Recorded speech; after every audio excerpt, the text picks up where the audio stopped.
Good morning. Welcome to Woodland Chapel Center for Spiritual Living. My name is Maura Horton. I'm senior minister at the moment, and I'm wonderfully happy to welcome you today. One thing we do from time to time is recognize this season of Advent.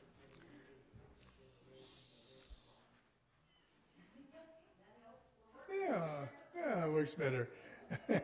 Advent is a tradition that began really at the time of Martin Luther, and it celebrates the coming or the visit. That's what the Latin word adventus means. And on 4 Sundays before Christmas, typically we light candles. Well, we're a little behind. We're going to light 2 this morning. The 4 candles are placed in a round wreath, and while the Advent wreath is 4 candles and bring light to churches, it was not to illuminate the interior as much as to symbolize the coming of Christ, the Christ Spirit, becoming aware of that. We celebrate the first Sunday. We have a Yeah, thank you. Okay. The first Sunday candle symbolizes love. Symbolizes faith. Faith is a substance of things hoped for, the evidence of things not seen. Faith is a mental attitude so fiercely embraced that our minds can no longer deny it. It is complete when it is both consciously and subjectively accepted. In our spiritual terminology, faith means a belief in the presence of an invisible principle and law, which directly and specifically responds to us. Thy faith has made thee whole. As we light the second candle, it is a symbol of love for God. We know love is the implosion of divinity into our world. In the New Testament, we read, everyone who loves has been born of God and knows God. Whoever does not love does not know God, because God is love. This is in John's first epistle, chapter 4. Ernest Holmes writes in The Science of Mind, love is free from condemnation, even as it is free from fear. Love is a cosmic force whose sweep is irresistible. Thus we light the second candle for Advent. We lit these candles, and they're very meaningful. Reverend Moore's kept us alive for a long time in this chapel. Thank you. Really happy.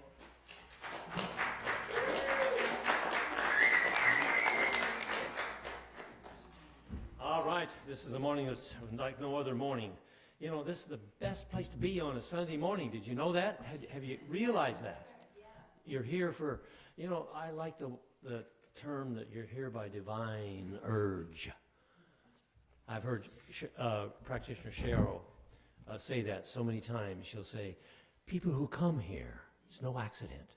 They're here by divine urge. So welcome for answering, and congratulations for answering your divine urge, for being here. We're glad you're here, no place else this morning. So anybody for the first time, I think there is some special person that came all the way from California over the Oregon coast and here this morning, right? Welcome. We're glad you're here. Yes. We hope you'll come back. We hope you like what you hear. We hope you like what you see. We hope you like everything about us, because we're glad to have you. Okay. But before we get started on some music, which is what we like to do, always like to do it. You're not brand new, are you? I didn't think so.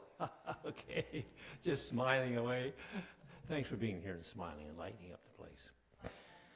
Okay.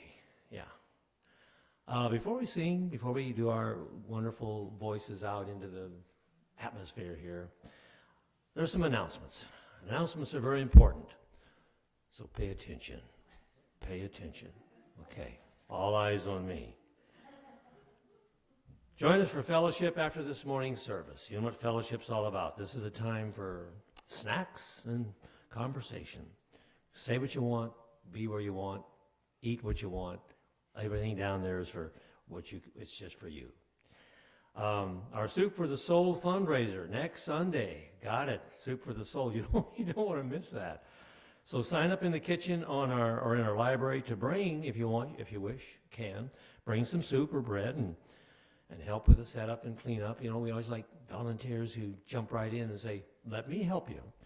$5, $5 for a bowl of that soup is, oh my gosh, you couldn't buy that soup for $15 in a restaurant. The people who make that soup know how to make soup, so don't miss it. Christmas candlelight service, do not miss that. Invite a friend, invite a family member, ask somebody to come along and just have an experience that you will never forget. It'll be a wonderful, wonderful, wonderful candlelighting service. Peter will be there. Ari will be there. Blaine and Annie will be there. We're going to have people there that's just going to knock your socks off with the music. So be there. And it's time to get lit up. You know what that means? Reverend Julie told me she went to this Living Intentionally Today discussion group at Kathy's, under Kathy's jurisdiction.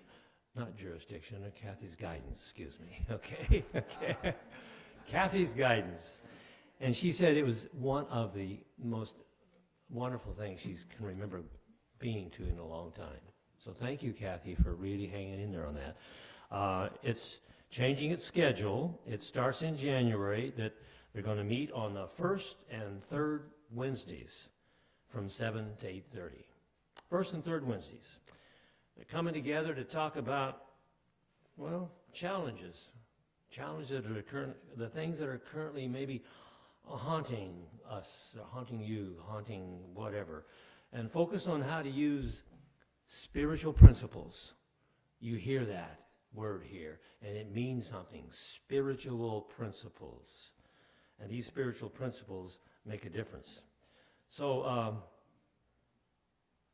just come and share and feel supported. It's just what it does. Currently, child care is kind of on hold. We have a situation with a child care person who needs us to take some time for a family issue. So, oh, she's here now. God bless that girl. She really hangs in there. Yeah, Cherie, we call her, and she really shares a life and a love with for children. So if you need somebody that wants to come and has children and says, what about my kids? Well, bring them. We'll take care of them. Okay. We like to tell you that you talk, we'll listen. We're listening. And we value your input. If you got things you want to tell us, don't hold back. Come up and tell us.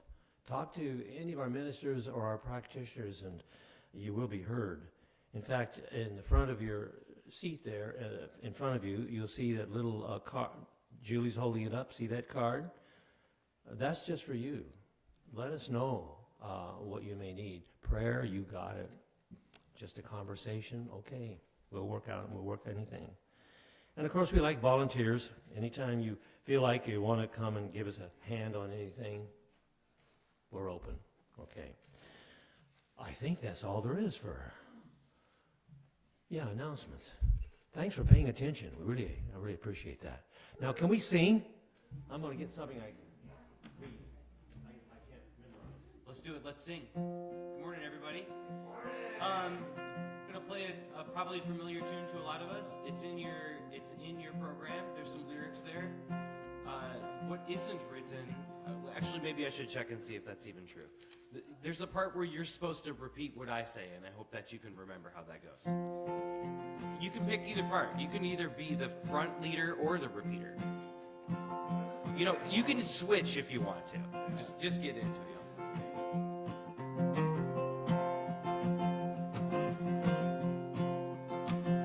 Said the night went to the little lamb.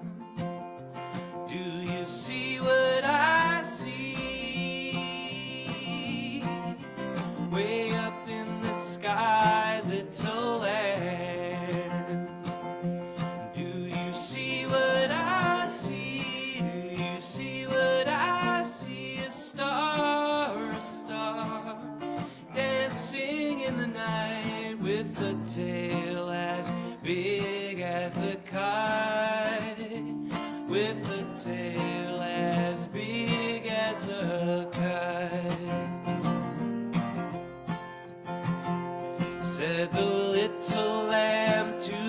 shepherd boy. Do you hear what I hear? Ringing through the sky, shepherd boy. Do you hear what I hear? Do you hear what I hear? A song high above the trees with a voice as big as the sea, with a voice as big as the sea.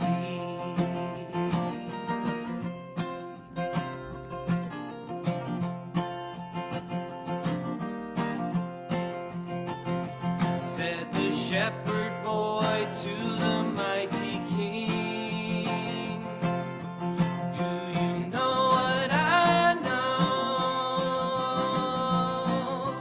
In your palace warm, mighty king, do you know what I know? A child shivers in the cold. Let us bring them silver and gold. Let us bring them silver and gold.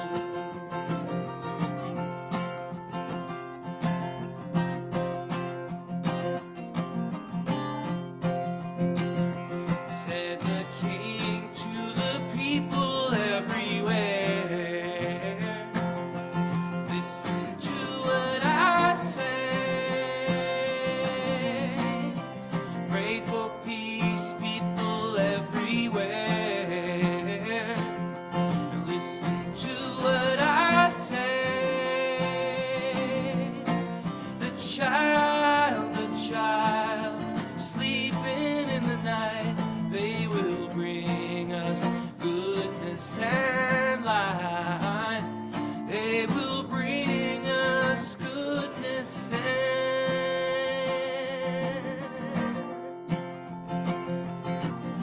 light.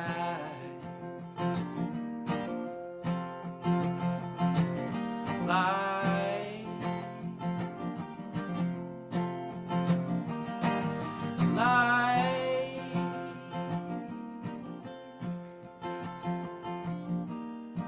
Light.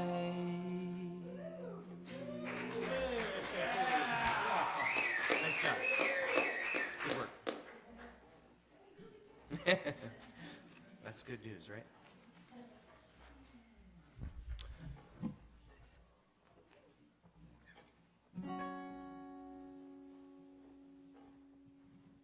There's lyrics in your program for this one too. This is an old French carol, Bring a Torch, Jeanette Isabella.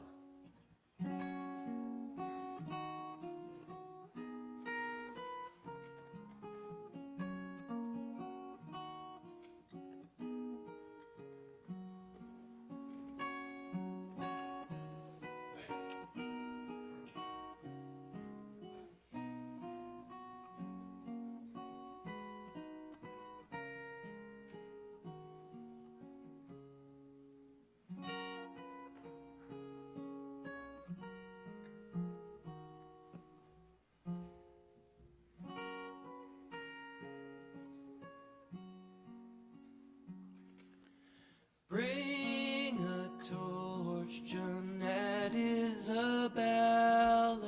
Bring a torch, come swiftly and run. Baby's born, tell the folk of the village he is asleep. And in his cradle high, beautiful is the mother, beautiful is her boy. Hasten now, good folk of the village, hasten now the wonder to see. You will find him asleep in a manger. Quietly come and whisper softly, hush. hush. Peacefully now he slumbers, hush, hush. Peacefully now he sleeps. It is in the peace and in the joy of this coming season that we begin to celebrate that wondrous presence, that beauty, that love that lives in our hearts. We call it many things: Christ consciousness, cosmic consciousness, the presence of Spirit. It is beautifully present. And as we take a moment this morning, we join in knowing that this presence is in each one of us, individually expressing the beauty and the wonder, the gift that each of us is to the universe, giving uniquely of the love and the substance, the power of the word, the example. For we are the vessel. We are the manifestation, the embodiment of the Spirit, of the presence of the One. It is wonderful to know this and to celebrate it together today and always, as we give thanks from our hearts for the gift of life, for the joy and the presence. And as we release our word into that universal law of love that simply says yes, we know that even more than we can imagine is coming into expression through the power of the One. Let us say together, and so it is. Oh,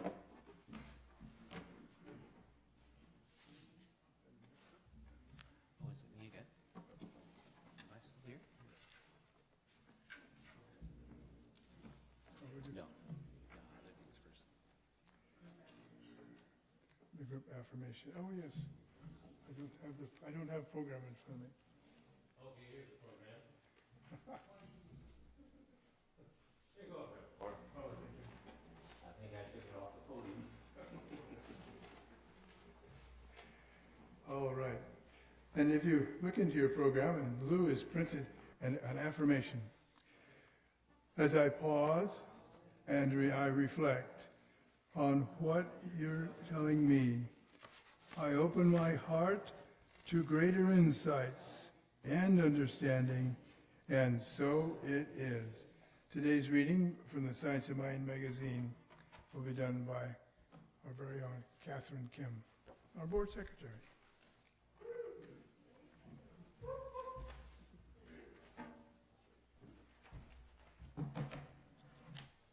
Good morning. Morning. Nice. Behind every thought, every feeling, every experience, there is an open, unchanging presence. The knowing of being aware. That's Rupert Spira. Ernest Holmes, founder of the Centers for Spiritual Living and author of Discover a Richer Life, says, this inner awareness on our part is not only our awareness of it, but is its awareness of us. Today's modified reading comes from the Science of Mind magazine and is entitled Mirror Work.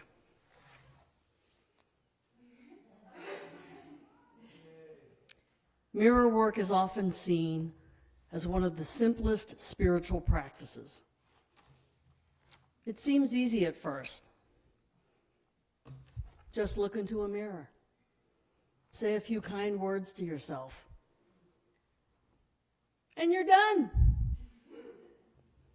But for many, it's not as simple as it sounds. The idea behind mirror work, made popular by Louise Hay, is to meet yourself with love and kindness. You look into your own eyes and affirm your worth.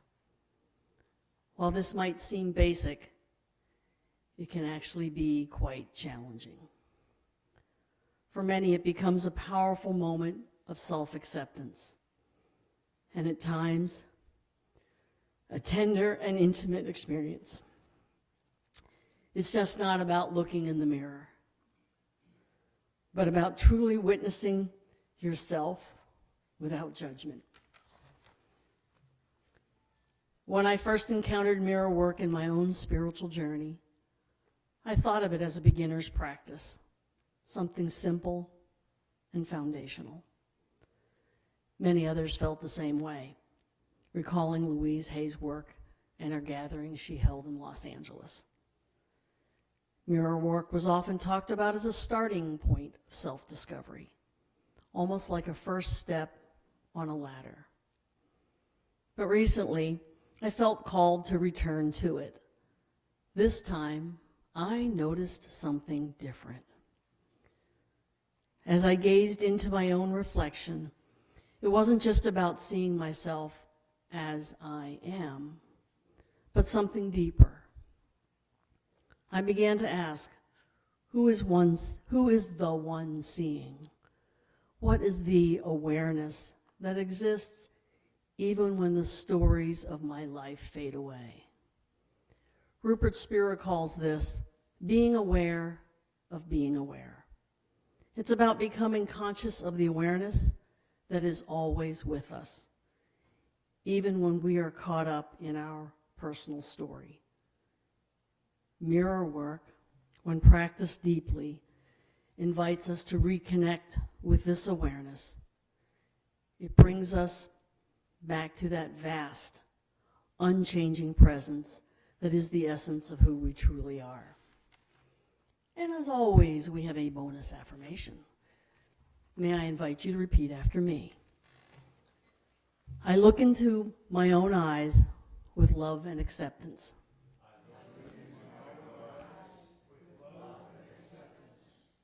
I release judgment and embrace my true self.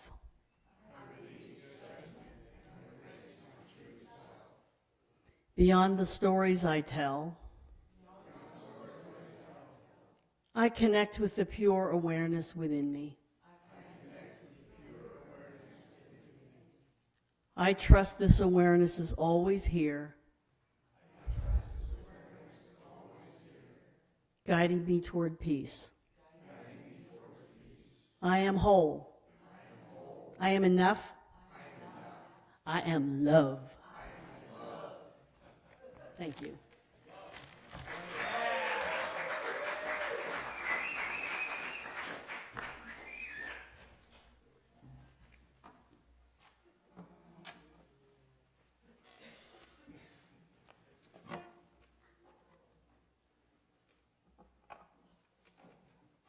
I really love this season.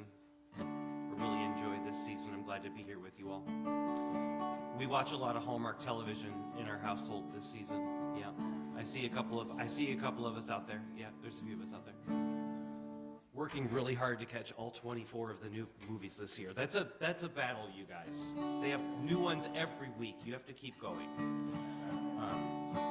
There was one that came out several years ago, featured country artist Leanne Rimes, and on that movie, she sang a song called "The Gift of Your Love." So I'm going to sing that with you all today. I'm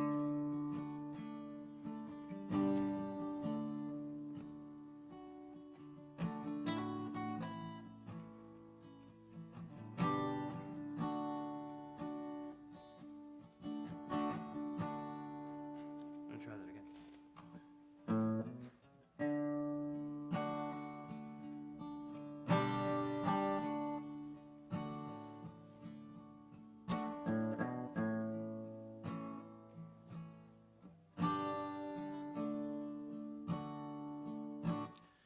No, nothing you could give me could compare to the gift of your love. Not a star in the heavens, not a diamond so rare, no light compares to the gift of your love. So don't buy me anything, 'cause all I ever need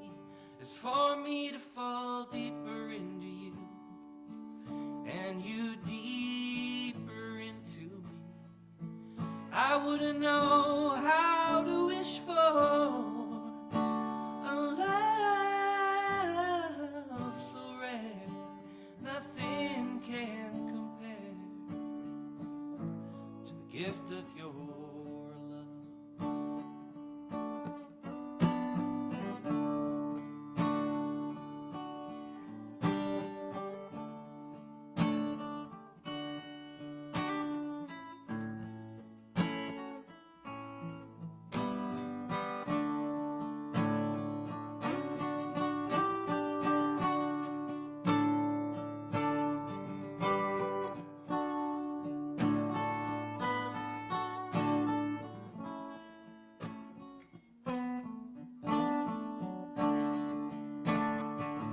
Want you to know that you saved me like only love can dare. Nothing can compare to the gift of your love. Every breath I breathe's a prayer for the gift of your love.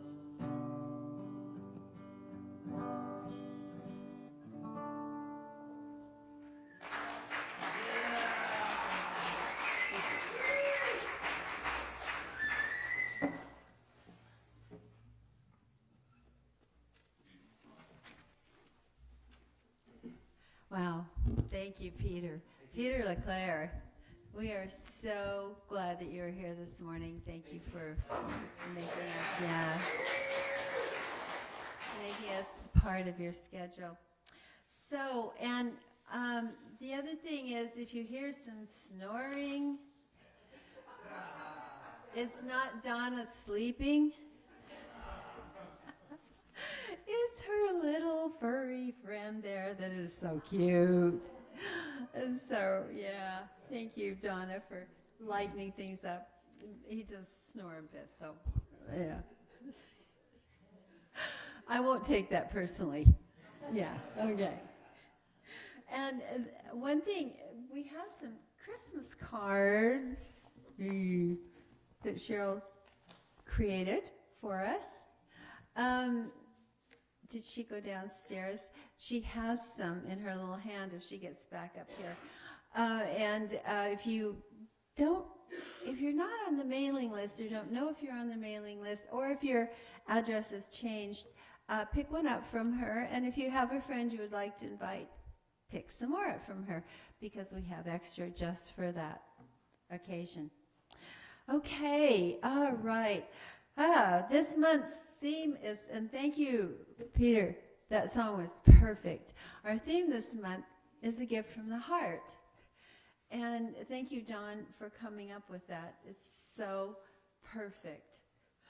And so the gift we are giving today, inviting you to give, is really hearing and seeing another wholly and perfectly, a gift from the heart. And so each one of us sitting here desires to be loved. Is that not true? I mean, we all do. It's really interesting. I learned sometimes we do awful things, and not us, but you read the news, so awful things happen. Underneath all of that is a cry for love. And we have to get deeper into motivations to get that. But it's the core thing that all of us desire. And I think it's because we are the expression of that love energy, that creative energy. And so it seeks always to draw to itself. And I have read, and maybe you have too, that babies who are not loved fail to thrive. And I think it's true for us adults too. If we're not experiencing love, we fail to thrive. And, and the words of Jesus, which were Jewish teachings, was love God, love yourself, and love your neighbor as yourself. The foundation. And I've looked at other teachings, and they pretty much say the same thing. Be kind to other people. Don't do to others what you would not have done to you. So, we believe that there is only one power and one presence, and that power and presence is in all of us, in and through all of us, and all creation. And everyone and everything is connected. It just is, because it's an energy field, it's a life force, it's a something. And without it being in us, we say this a lot here, don't we?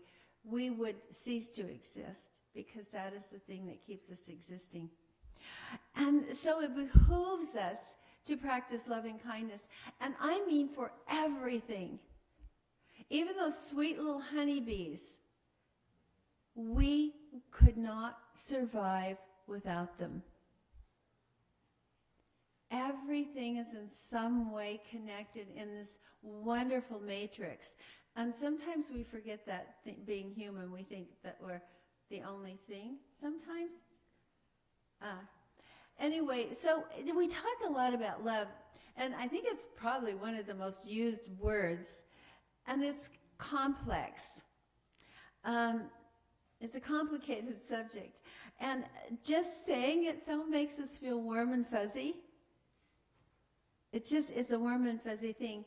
But, you know, that feeling is not necessarily love.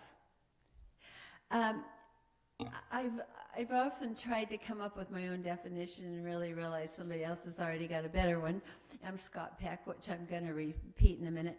But love is not a noun, although we think it is. Well, I guess we can use it as a noun. But as a noun, it doesn't tell us anything, really. Love is a verb. Love is an action. And so Scott Peck said this, and if you've read his The Road Less Traveled, you have read this. And I think it is the quintessential definition of love. Love is the will to extend ourselves for the purpose of nurturing one's own or another's spiritual growth. Love is as love does. Love is an act of will. It's an act of will, namely both an intention and an action. And it also implies choice. We don't have to love, and it's not necessarily a feeling. I mean, it can engender a feeling in us, but love is a choice. And the thing about that is that there are some days you just don't feel loving. Isn't that it? Even to the people that are most important in your life. But we make a choice. And so how do we really love? And I'm going to propose today that one of the greatest gifts of love, one of the greatest choices to love, an action love, is listening. The greatest gift we can give to another person, and I love the song, you know, it's not all these things, but it's to love them. And how do we do that? To listen, to really hearing and seeing them. And when we do that, we're saying to them, you exist. I see you. You're important. There's in St. Francis's prayer, there's a couple lines. It said, O divine master, grant that I may not so much seek to be understood as to understand, to be loved as to love. So how do we do that? How do we do that, this choice we make? Because we're all different. We have different ideas, we have different backgrounds, we have different personalities, and out of those personalities we have different things that are important to us. And I used to think, did you ever think this because you grew up thinking what was important? Like, of course that's important, so it must be important to everybody. Turns out that's not true. What's super important to me may not be at all important to you. So in my first church, I had this wonderful, fantastic board. And the president of the board happened to be a really good friend of mine, too. And she we had a meeting one time, and if you've ever been on a board of any kind, you know it's about business. It's where the business of the organization is done. And so we're in this meeting, and we're friends, and I just never argue with my friends. So she's getting upset. And because we're discussing some issue, and I'm not understanding. And I said, but this isn't personal. None of this is personal. It's just business. I'm thinking, boy, those are the magic words, because it's not personal, so we don't get upset over it, right? And the more I said it's not personal, because it wasn't personal, it's an item of business. I'm not taking it personally, even though we might see something different. And the more I said those wonderful, comforting words that it's not personal, the madder she got. And I am just not understanding this. Anyway, I cannot even remember how the whole thing was resolved in the meeting. But sometime later, we had a gift to all of our volunteers. Another wonderful lady in our congregation taught the Enneagram, and I talked about that before. So what I discovered in the Enneagram is we're not all alike. We see things differently. And for her personality type, everything was personal, because that's how she works. And there's some of you in here that's true for too. The things are personal. And there's a great deal of feeling in a lot of things. And for somebody else, that's not true. And for another person, one of the most amazing people in the congregation, and she's so powerful, it was, how do you do in confrontations? And she said, I withdraw. And I thought, you withdraw? How can you be so powerful and you withdraw in a confrontation? Because I thought you just do the opposite. So it was like I'm learning all these things that, God, by gosh, we are different. We are different. And I don't know about you, but it's sometimes hard to get that. But that was the most, and I may someday do another class on that, because it was one of the most powerful things ever. Because I can look at someone and think, that's not what's important to them. It was really, really opened up on that. But how can we do this? So communicating with another person, begin with an intention that we're going to understand and set aside all the stuff. Have you ever been in a conversation and you're thinking of, what am I going to say next? Or I'm preparing my argument. Yeah. And, oh God, that's, okay, is there anyone here who hasn't done that? Yeah. We're not thinking, no, my husband raised his hand, and that's definitely not true. Absolutely not true. Thinking of our own response. And then if we do happen to hear a little bit, we might just get a little defensive. You know, and so we're not hearing the other person. We're not engaged with the other person. And seriously, Paul, he just raised his hand, so he asked for this. We've been together a long time, longer than, I don't want to tell you. And we still have not learned to speak the other's language. And I swear to God, we can be in a conversation and it just goes like this. And that's not what I said. That's what I heard you say, so that's what you said. You know, those conversations. But it is not what I said. You're not listening to me. Anyway, you can fill in the rest of the blanks. And you would think, after as long as we've been together, we would understand each other. But it doesn't work that way. We have to have some practices because we're human. I shouldn't say that it doesn't work that way. I'm saying it doesn't work that way for us. Maybe it works perfectly for you, so I apologize. So some practices. I want to give us some practices today so we can use these practices as a gift. And it's so amazing that we can know someone for a very long time and not really know them. Not really know them. And the magic inside the individual. It's just amazing. So, first the intention. And then to put all of our stuff aside and to really focus on them. They're going to say something and I want to hear it. And like with Paul and I, what would behoove us to do is to say, here's what I thought you said. Did I hear you correctly? Knowing that I am actually listening. But we all have our own filters, don't we? Our experiences, we're going to filter it. Tell me more, tell me more. It's not like we want to, okay, hurry up with what you're saying so I can talk.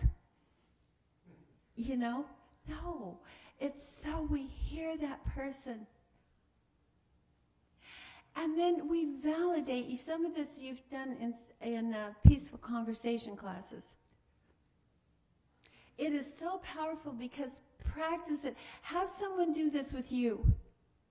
And I'm telling you, the heart opens.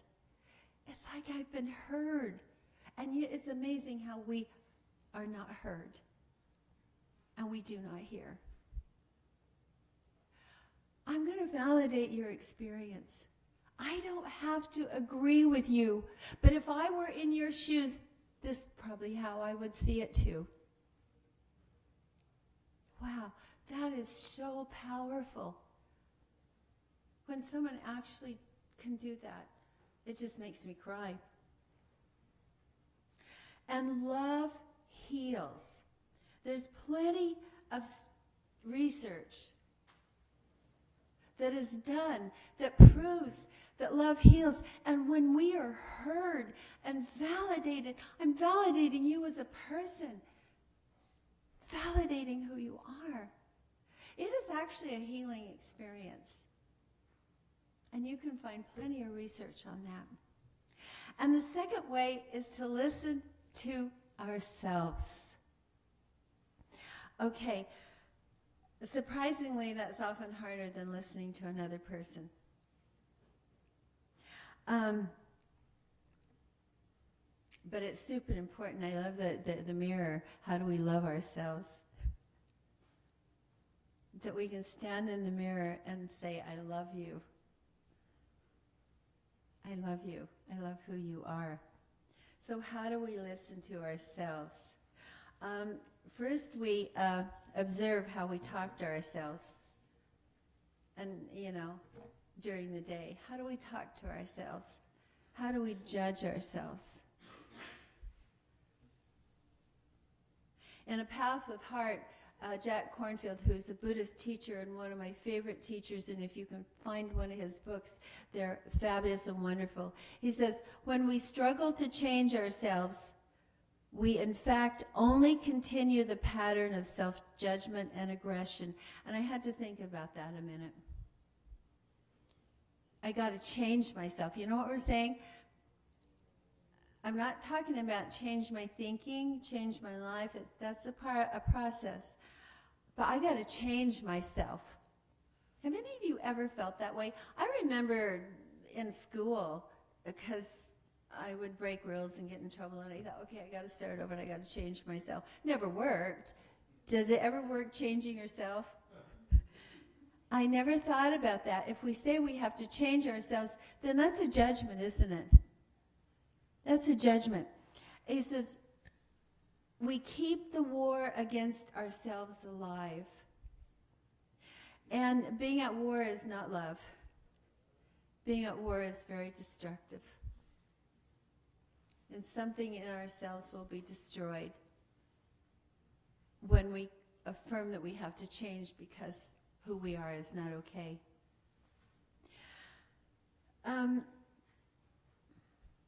The way I think that works is to recognize that we are the expression of the divine, and I choose to express more of that holy self.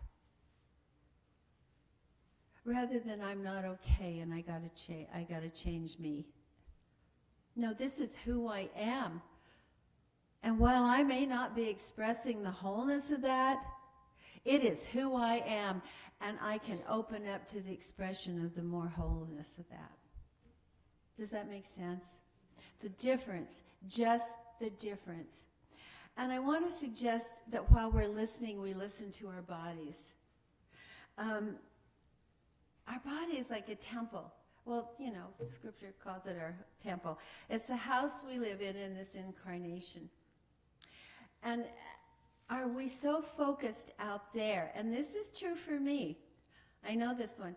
That we are not paying attention to our own body.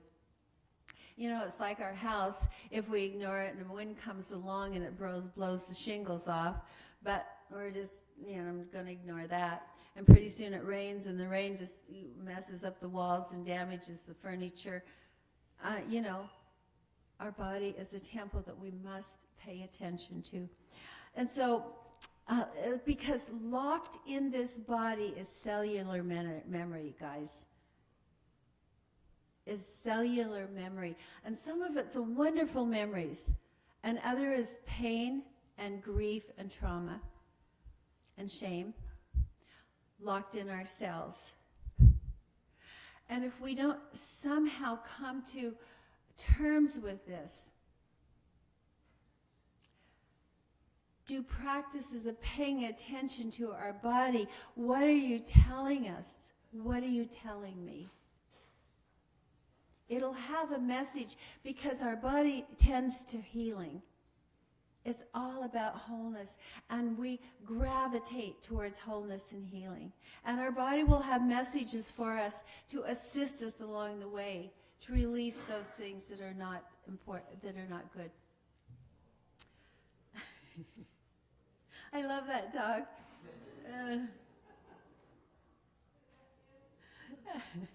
To be simply aware of what arises in us and what message. You know, whenever I am overtired, my body always sends a message, and I get busy, and I overdo. And I have so many, my list, I have a notebook. I don't just have a little scratch of paper. I have a notebook that has a to-do list on it. And you can turn the pages, there's a lot of them. I get a cold sore. Every single time, that's my clue. I may be totally unaware of my body, because like I've told you before, I live above the neck. It's like the body's just there, as like all my ideas. But my body is telling me, you have got to stop, you got to rest. Some of these things on the to-do list aren't going to matter. And I have to tell you a story.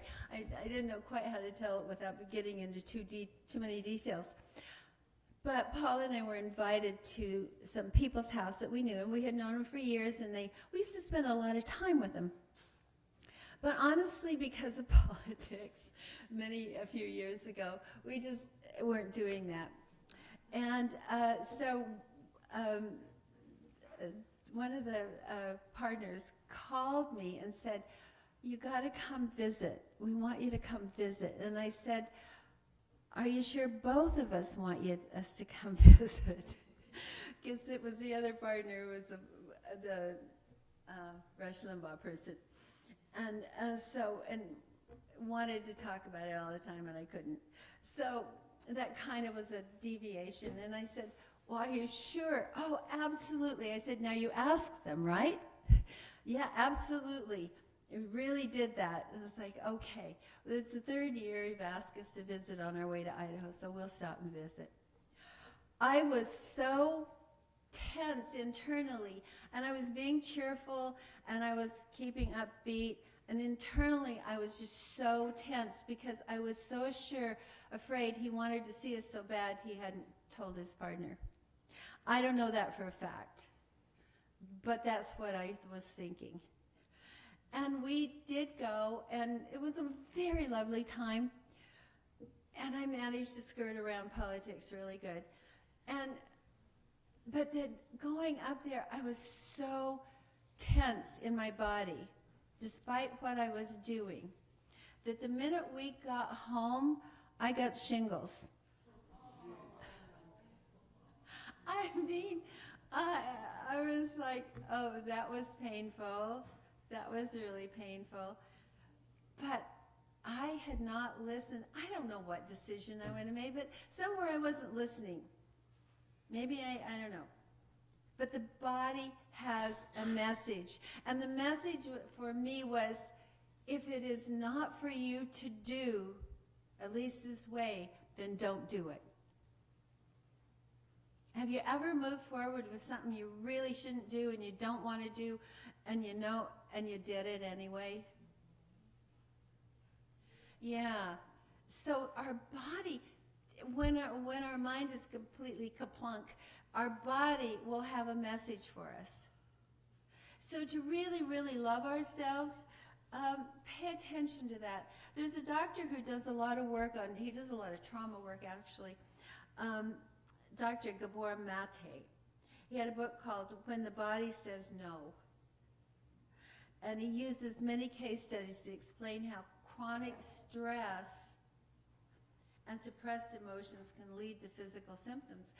And you know, I was just doing so good at suppressing these feelings of anxiety and stress and worry, and they were really big. So our bodies, he says, use symptoms to signal unresolved emotional issues. Think about that. As if waving a bright red flag so we pay attention. You didn't get it, so I'm going to make it more attentive. The stress didn't do it, so let's have shingles. Because I didn't listen to my inner stress and my inner voice. And went against what I knew was a problem. So the gift of the heart is to others and to our own self. Because we are here on planet Earth to be who we are. We are our main work and our main joy. So I just want to invite you today to give yourself the gift of the heart, and to give it to someone else too. If your partner or something, it's usually the people close to us that we don't listen to because we know what they're going to say, right? Absolutely know what you're going to say. I mean, we have had the same argument probably for 50 years. I got that one. I had that one memorized, so I know, there's a clue. So, to do it differently, just one day and see how it works. That one person, I really want to hear you. I'm not thinking in my head for anything else but what you're saying. And tell me more. And I absolutely understand. Oh my God, it's so healing, you guys. And hopefully someone will listen the same way to you. And to go home and give yourself the gift of listening to yourself. Of listening to yourself. What is your body trying to tell you?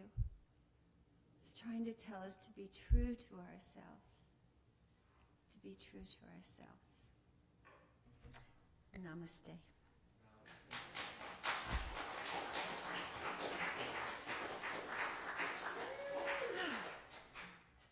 So I have to say something. Yeah, I already did. But during the lighting of the Advent candle, there was a quote from the Gospel of John. Now, let me say, the Gospel of John was written probably, scholars say, 100 years after Jesus lived. And they didn't have writing and they didn't have recorders. And, it's an excessive gain of telephone, and different peoples took the whole life of this teacher in different ways. and develop different theologies, as we do still today. But where he says, if you don't have love, you don't have God, I just have to correct that. John didn't even know Jesus. So, it's true. Jesus has been dead a long time. We always have love because of the nature of the whole thing. Even if we don't, if we aren't experience it, even if our life feels traumatic, we always have that divine presence within us, which can be accessed. Sorry, I had to say that. You take it.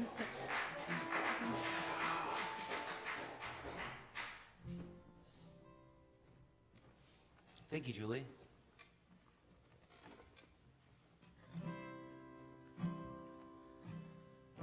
So I was going to sit down and play this tune and tell you about the movie that it was from, and then I realized you probably think I just sit around watching movies all the time, but that's only true for 1 month of the year. Or maybe that's somewhat true. This song I first heard in a film called National Lampoon's Christmas Vacation. I don't know if anybody has ever heard of it or seen it playing on their televisions anytime before. I think it was written for the film. Or released with the film. It was sung by a guy named Ray Charles, who you also may have heard of a time or two before. This song is called That Spirit of Christmas.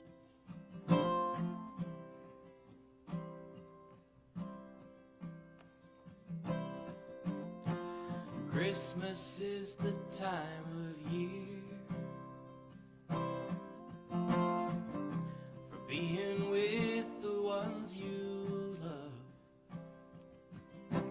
sharing so much joy and cheer. What a wonderful feeling, watching the ones we love having so much fun.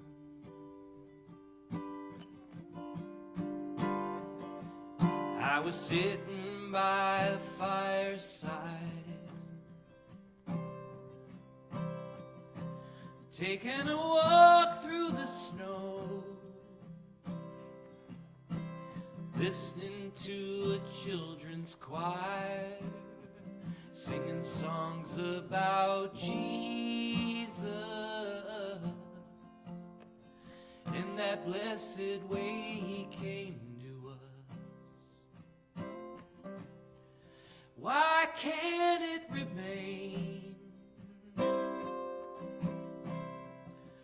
all through the year, each day the same? Oh, that's what I want to hear. It's truly amazing, that spirit of Christmas.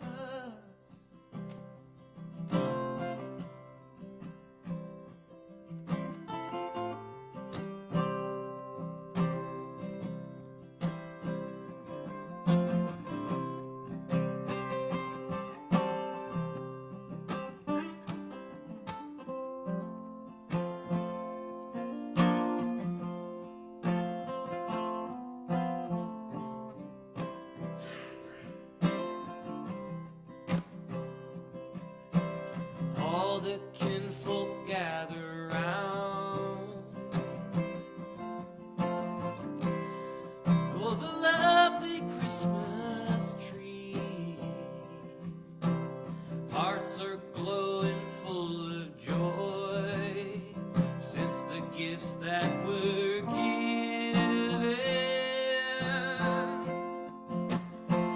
and the love we're living. Why can't it remain all through the year,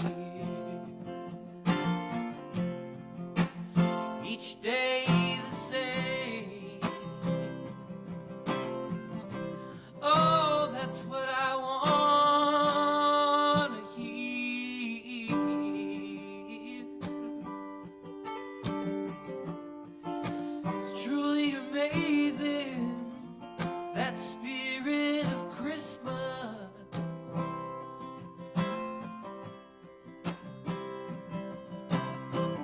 It's truly amazing, that spirit.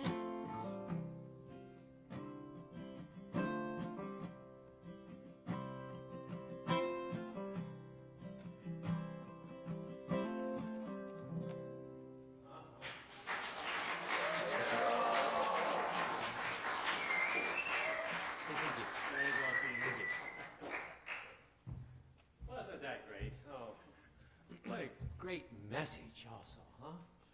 My gosh, Julie. I was transfixed from your very first word to the last. One place in the middle you lost me. For 10 seconds. But I picked it up.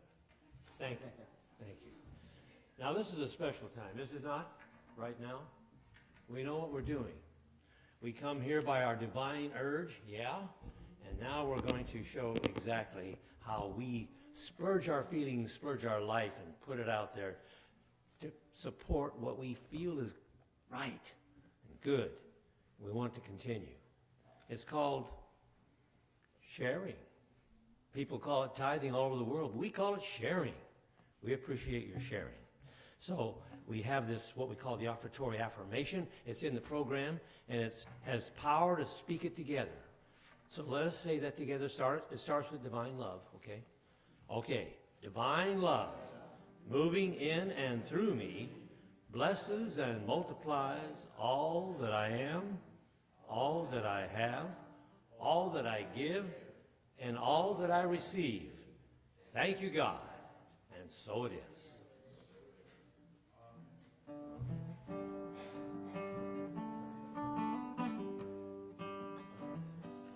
I am grateful, I am grateful for abundance in my life. I am grateful, I am grateful for abundance in my life. I am grateful, I am grateful for abundance in my life. I am grateful, I am grateful for abundance in my life. The things that we do communicate who we are. As we give from our hearts, we are communicating to one another in a very simple and honest way, showing the support and the love that always lives in us in a special way to support this center of spiritual living, where we find inspiration in our talks and time to share with one another in hospitality and in special meetings like LIT. We're just so grateful for all the goodness that comes to us and comes from us into this chapel. As we know this, let us release this word into the universal listening ear of the universe as we say together, and so it is.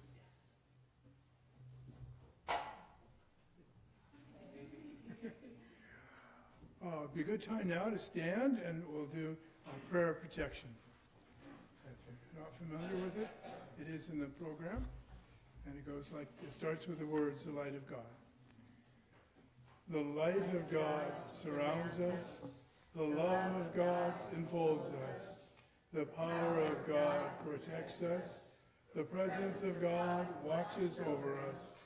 Wherever we are, God is, and all is well. Let's join and sing our peace song, knowing peace for the world.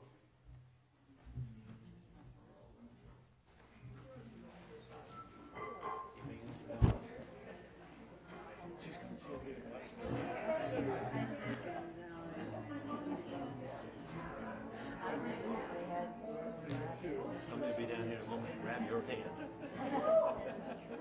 Yeah.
I'm awake.